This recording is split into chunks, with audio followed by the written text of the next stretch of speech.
আজি মই বৰ দুখ পাইছোঁ। জুবিন গাৰ্গ নোহোৱা হোৱাৰ পাছৰ পৰা আমাৰ জীৱনবোৰ কি হৈছে বা আমি কেনেকৈ জীয়াই আছোঁ জুবিন অনুৰাগীখিনি, সেইখিনি কেৱল জুবিন অনুৰাগীয়ে অনুভৱ কৰিব। যিটো সময়ত আমি জুবিন গাৰ্গক যেনেকৈ নহওক তেনেকৈ জীয়াই ৰখাৰ চেষ্টা কৰিছোঁ, প্ৰত্যেকটো ক্ষেত্ৰত প্ৰত্যেকটো সময়ত ন্যায়ৰ বাবে মাত মাতি আছোঁ।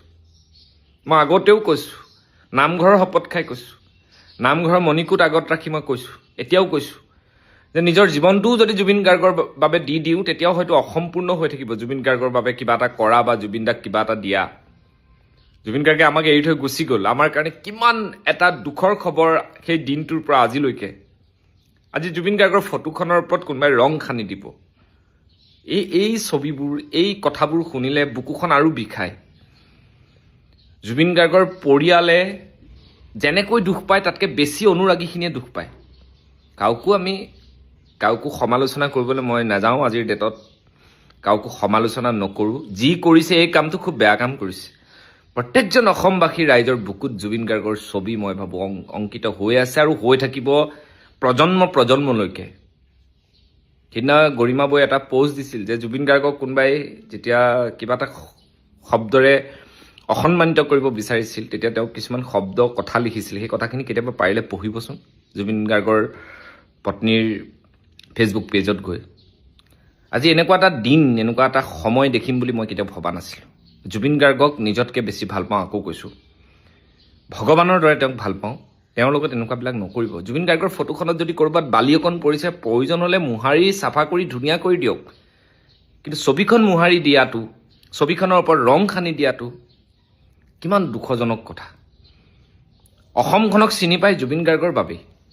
অসমখনক চিনি পায় জুবিন গাৰ্গৰ বাবে। বিশ্বই চকু দি চালে অসমক কেৱল জুবিন গাৰ্গৰ মৃত্যুৰ সময়ত যে কোনখন অসম, কোন জুবিন গাৰ্গ আপুনি হয়তো পাহৰি যাব পাৰে, কিন্তু আমিবোৰে নাপাহৰোঁ।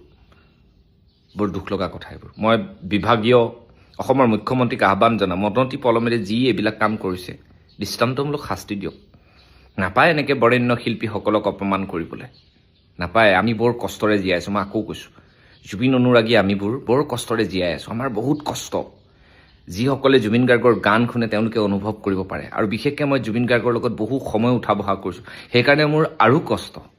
যিটো মানুহে মই 10টা বজাত শুই যাওঁ, মোৰ ৰাতি 3টা বজালৈকে টোপনি নাহে। ইমানেই মনত পৰে দাদালে। আজিও টিল নাও এই মুহূৰ্তটো এনেকুৱা লাগি থাকে যেন সেই 19 তাৰিখটো যেন আজি যেন দাদা নোহোৱা হৈছে।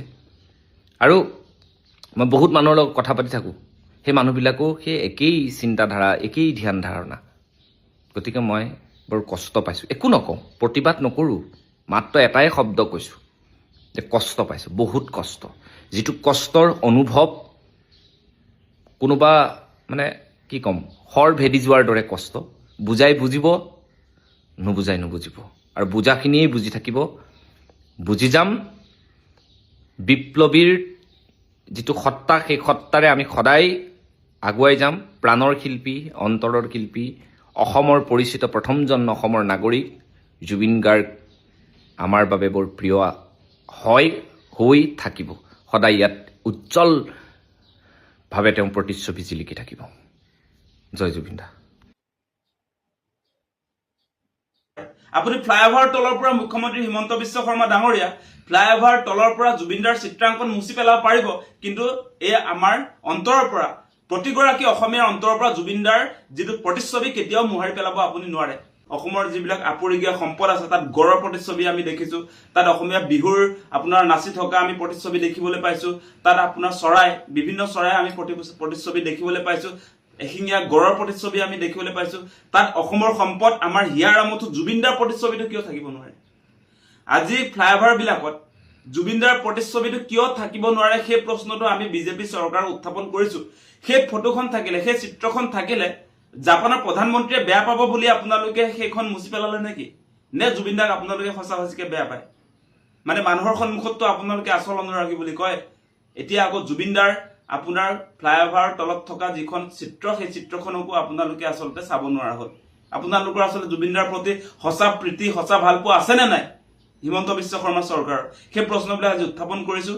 আজি গৰিমা বৌয়ে প্ৰশ্ন উত্থাপন কৰিছে যে কি যুক্তি আছে আচলতে যে সৌন্দৰ্যবৰ্ধন কৰক, তাত কাৰো আপত্তি নাই, কিয় আচলতে জুবিনদাৰ সেই চিত্ৰখন আচলতে মুছি পেলাব লাগে? সেই প্ৰশ্নবিলাক এনে আমি উত্থাপন কৰা নাই। গতিকে আমাৰ কথা স্পষ্ট, এনেকৈ কোনো কাৰণতে কেৱল আপোনাৰ গুৱাহাটীতে নহয়, অসমৰ বিভিন্ন প্ৰান্তত ফ্লাইঅভাৰত আমি জুবিনদাৰ আপোনাৰ #JusticeForJubinGarg বুলি তেনেকৈও বহুত চিত্ৰাংকন আছে। গুৱাহাটীতো কেইবাখনো চিত্ৰ অংকন কৰা হৈছিলে জুবিনদাৰ ন্যায়ৰ দাবীত, আৰু সেইটোতো আপোনাৰ #JusticeForJubinGargটো নাছিলেই, তাত কেৱল কমৰেড নেভাৰ ডাই, কমৰেড নেভাৰ ডাইটোতে তেওঁলোকে আচলতে আপত্তি কৰিছে। সেইটোৱে মই বুজি পাইছো, কাৰণ জুবিনদা লেফটিষ্ট আছিলে, তেওঁ নিজকে কমিউনিষ্ট বুলি ঘোষণা কৰিছিলে, আৰু সেই কথাটো বিজেপি চৰকাৰে নিশ্চিতভাৱে বেয়া পাইছিলে। আপোনালোকে নিশ্চয় দেখা পাইছে যে যিটো সময়ত আমাৰ অসমৰ প্ৰায়বিলাক শিল্পী বিজেপিৰ লগত চামিল হৈ গৈছিলে, সেই সময়ছোৱাত জুবিনদাই ঘোষণা কৰিছিলে যে মই কংগ্ৰেছৰ লগতো নাই, বিজেপিৰ লগতো নাই, মই হৈছো ছচিয়েল কমিউনিষ্ট। সেই কথাটো কোৱাৰ কাৰণেই মানে এতিয়া জুবিনদাৰ সেই চিত্ৰাংকন, কমৰেড বুলি যিহেতু জুবিনদাক তাত উল্লেখ কৰা হ'ল, জুবিনদাই নিজে নিজক কমৰেড বুলি কৈছে। সেইটো মাৰ্চাল বৰুৱাইতো কোৱা নাই, মাৰ্চাল বৰুৱাই সেই কথাটো কোৱা নাই, জুবিনদাই নিজক নিজে কমৰেড বুলি ঘোষণা কৰিছে। আৰু তেওঁ বাওঁপন্থী, সেই কথাটো আপোনালোকে নিশ্চয় দেখিছে, তেওঁ কমিউনিষ্ট বুলি নিজকে কৈছে।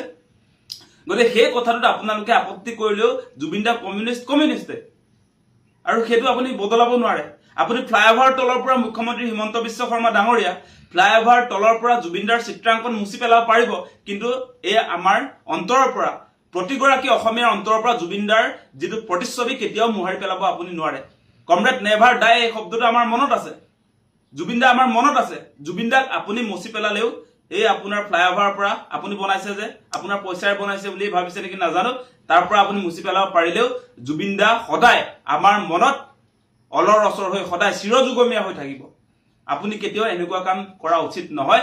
জাপানৰ প্ৰধানমন্ত্ৰী আহিছে বুলিয়ে, গুৱাহাটীত কিবা পাৰ্পল চিটি নে কি বনাব বুলিয়ে এনেকৈ আচলতে জুবিনদাৰ প্ৰতিচ্ছবি মোহাৰি পেলোৱাটো কোনো অসমীয়া মানুহে আচলতে সহ্য কৰিব নোৱাৰে।